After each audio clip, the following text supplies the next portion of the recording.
Alors, mes chers amis, j'ai le plaisir de vous retrouver durant cette fête de Sukkot pour réfléchir un petit peu avec vous au sens ou à l'un des sens de la Soukha. Lorsque Dieu nous donne l'ordre de nous asseoir dans la Soukha, il est écrit dans le verset « Basukot teshvu shivat yamim ».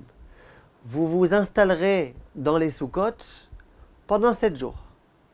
Voilà le début du pasuk. Vous vous assiérez dans les Sukkot pendant 7 jours. Ensuite, on continue et on dit Kol ha'ezrach be'Israël yeshvu beSukkot. Tout citoyen d'Israël s'installera dans la Soukha. Pourquoi on a besoin de me dire tout citoyen? J'ai bien compris que s'il y a écrit vous vous installerez dans les Sukkot, ça inclut tout juif. Pourquoi il y a besoin de préciser tout citoyen s'installera dans la Soukha? En dehors de ça, il y a certains commentateurs qui nous disent, si vous remarquez bien, les rachet tevot, les premières lettres des mots Basukot, Bet, Teshvu, Tav, et Shivat, Shin, ça constitue les lettres Shin, Bet, Tav, qui sont les lettres du mot Shabbat. Comme si dans cette mitzvah de Sukkot, il y avait une allusion ou un lien avec le jour du Shabbat. Quel est le lien? Quelle est la leçon que cette fête va nous donner? En fait, il y a des juifs qui, Baruch Hashem, lorsqu'ils fêtent leur fête de Sukkot, ils sont tout joyeux, tout pleins d'entrain et d'engouement. Pourquoi? On vient de sortir de la fête de Kippour, du jour de Kippour. Ce jour-là, Baruch Hashem, Akadosh Baruch Hu nous a complètement nettoyés. On a été complètement transformés, métamorphosés par ce jour de Kippour, par la toilette qu'Akadosh Baruch Hu nous a faite ce jour-là. Et donc, Baruch Hashem, on a bien vécu le jour de Kippour, on s'est rapproché d'Akadosh Baruch Hu. Tous les écrans qui nous séparaient d'Hachem ont été complètement brisés. Et voilà qu'on est dans les bras d'Akadosh Baruch Hu, et qu'on peut festoyer avec lui, qu'on peut se réjouir avec lui durant cette fête de Sukkot. Et donc, de nombreuses personnes vivent bien, vivent avec beaucoup de gaieté leur fête de Sukkot. Mais voilà qu'il y a certains juifs qui risquent de se dire « Sukkot, pourquoi Sukkot? Moi j'ai été transformé pendant le jour de Kippour. Il y a quelque chose qui s'est passé en moi. J'ai été métamorphosé. Rien du tout. Je suis resté le même. La preuve, j'ai pris des engagements. Je pensais être meilleur. Je souhaitais être meilleur. Et puis finalement, je suis resté le même. Alors quoi? Et si Kippour est passé de cette façon-là, si je suis finalement resté le même, si je suis resté dans ma médiocrité, alors Sukkot aussi, je vais vivre ma fête de Sukkot comme j'ai vécu mon jour de Kippour.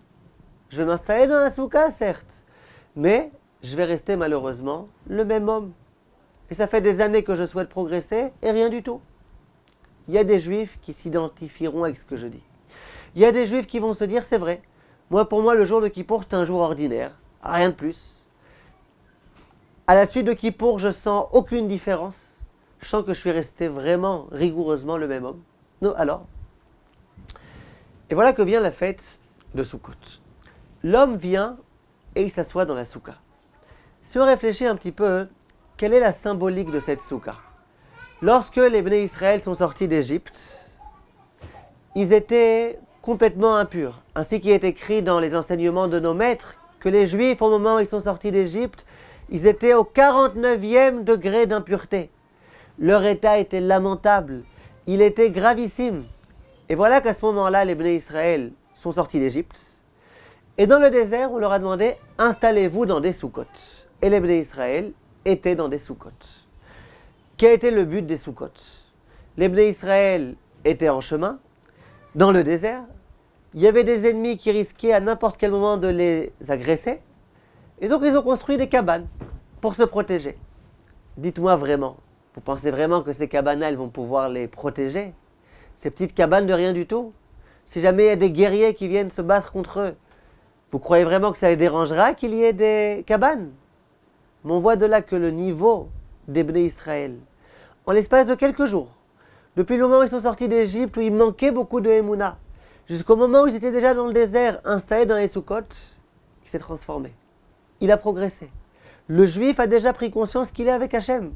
Et donc une toute petite ishtadlout, un tout petit quelque chose, peut déjà être suffisant pour conserver la Emouna que c'est Hachem qui va nous protéger.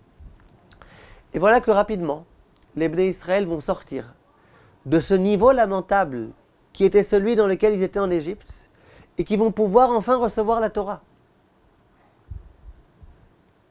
Cette soukha-là, donc, elle a été de nature à les transformer complètement. Le juif qui sortait d'Égypte, c'était le juif qui était impur. Le juif qui s'est installé dans la soukha et qui va ensuite pouvoir recevoir la Torah, c'est le juif qui est devenu pur. La symbolique de la soukha, c'est la symbolique du fait qu'on peut se transformer du jour au lendemain. Ça montre que tout est encore possible. On peut être complètement impur, on rentre dans la soukha et on progresse, et on se transforme, et on se métamorphose. Et c'est le sens du Shabbat. Je ne sais pas si vous avez remarqué, mais il y a des gens qui ont des tas d'affaires, qui ont des tas de choses qui étaient en train d'être accomplies. D'un coup vient le Shabbat, on s'interrompt complètement. On rentre complètement dans le monde du Shabbat. Le monde du Shabbat, c'est un monde dans lequel on peut rentrer alors qu'on était encore avec toutes nos affaires, toutes nos pensées, toutes nos préoccupations. Et d'un coup, on arrive dans un monde qui est complètement spirituel, déconnecté de toute la matérialité. Le Shabbat, c'est justement aussi la possibilité de se transformer, de passer d'un monde matériel et comme par un coup de baguette magique en un instant, de rentrer, d'être introduit dans un monde spirituel. Et bien c'est ce qui s'est passé avec la soukha. C'est l'ordre de la soukha. Sache que tu peux venir avec toute ta matérialité, avec toutes tes fautes, et du jour au lendemain, en l'espace d'un instant, tu peux rentrer dans cette soukha et te transformer complètement. Voilà pourquoi on nous dit que Basukot, Teshvu, Shivat, c'est les Rachetevot de Shabbat. Parce que la soukha, elle procède de la même dynamique que le jour de Shabbat. On a demandé comment ça se fait que dans les versets, il soit écrit Kol haEzrach, tout citoyen. Dit le Rav Alberstam, c'est pour une raison très simple. Laquelle? C'est que dans la soukha, tout citoyen peut rentrer. Celui qui a bien vécu son Kippour, comme celui qui n'a pas bien vécu son Kippour. Celui qui s'est élevé énormément pendant Kippour, comme celui qui ne s'est pas élevé. Celui qui s'élève sans arrêt, comme celui qui régresse sans arrêt. Celui qui est complètement désespéré, comme celui qui est plein d'espoir et d'espérance. Toutes ces personnes-là peuvent rentrer dans la soukha, dans cette cabane magique, dans cette cabane qui va nous permettre de progresser complètement. Voilà la leçon, voilà l'espoir que va nous redonner la soukha. On rentre dans la soukha avec nos bêtises, avec nos avérotes. Ce que Rosh Hashanah n'a pas réussi à faire, ce que Kippour n'a pas réussi à faire, peut-être que la soukha réussira à faire. Et donc ne désespérons pas. Rosh Hashanah, ça ne nous a pas transformés. Kippour, ça ne nous a pas transformés, c'est pas grave. Arrive le grand jour de Sukkot, durant lequel on s'assoit dans ces Sukkot. Et cette soukha, qu'est-ce qu'elle a de tellement extraordinaire? Je ne sais pas si vous avez réalisé, mais généralement, lorsqu'on accomplit une mitzvah, on accomplit la mitzvah sur un membre précis. Lors des téphilines, c'est mes bras qui sont impliqués. C'est ma tête qui est impliquée. Lorsque je viens accomplir des mitzvot, quelquefois c'est des mitzvot qui ne concernent même pas mon corps. Par exemple, je pose une mezouza sur ma porte. Bon, ponctuellement, sur la porte, j'ai posé une mezouza. Mais il y a des mitzvot magiques, dans lesquels on pénètre complètement. Tout le juif pénètre complètement à l'intérieur de la mitzvah. L'exemple le plus fort, à mon avis, qui puisse exister, c'est la soukha. L'homme rentre complètement, lui et sa tête et tous ses membres, toute sa pensée. Tout le juif rentre.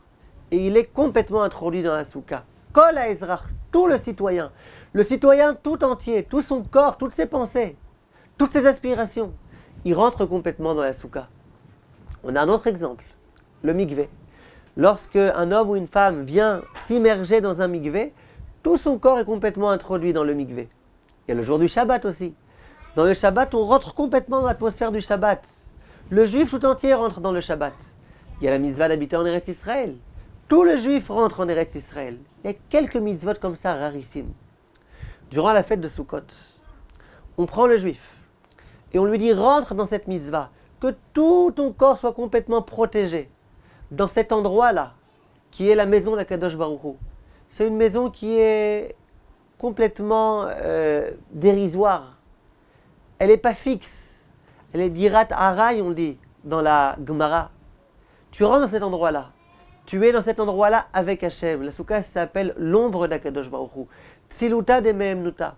C'est l'ombre de la Emouna. On se trouve là-bas on est avec Hachem.